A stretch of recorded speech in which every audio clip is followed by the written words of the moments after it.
Gano ge matikkira ag'omulundi ogwokutaano ag'ettendekero lya Muteesa I Royal University Kirumba mu kibuga Masaka, era ng'omukolo guno gukoleddwa Nankulu w'ettendekero lino eyakatuuzibwako gye buvuddeko Omulamuzi Julia Sebutinde. By virtue of the authority entrusted to me, I confer upon all those persons whose names have been read a Bachelor of Science degree in Accounting and Finance of Muteesa I Royal University.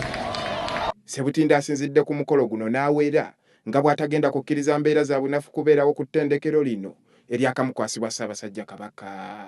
Mu Uganda wano tulimu obuntu obugayaavu bwendabye naddala mu baana b'akacyo kano.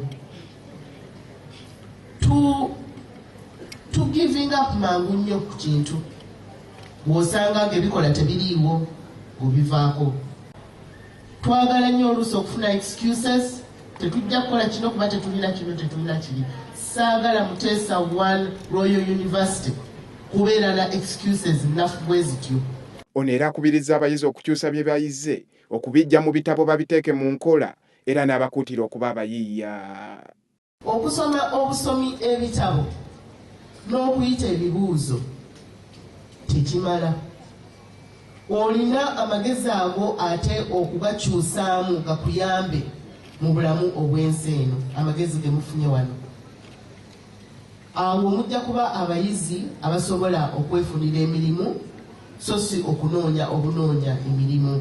Ekintu ekyo kikulu, era nze nga chansela wammwe ekintu ekyo nakyogerako ne Ssaabasajja, ne tulaba nti yunivasite yaffe eno yandibadde ate yanjawuloko okusinga yunivasite endala ze tulina wano. Omumyuka wa Katikkiro asooka Ambassador Emmanuel Sendawula, era ng'ono yabaddewo ku lwa Katikkiro Charles Peter Mayiga, agambye ettendekero lino okusaawa essomo ly'obulimi n'obulunzi, kubanga bino bye bimu ku bintu Bannayuganda bye basinga okwettanira. Since the headquarters of Muteesa I Royal University is at Kirumba, Masaka, where the biggest population of the community are agriculturists, Muteesa I Royal University should also plan for short agricultural-based courses which are relevant to this community as well.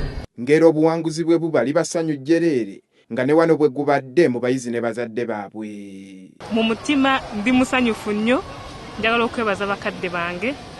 Tuyise mu bingi n'omukubya n'omugamba muzeeyo embeera mbi n'akugamba gumiikiriza.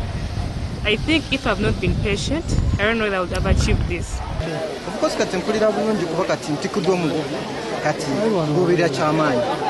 Ono siko okusoma okusembye tusobera okweyongerayo maaso naye kati sofa kino level esooka ewedde.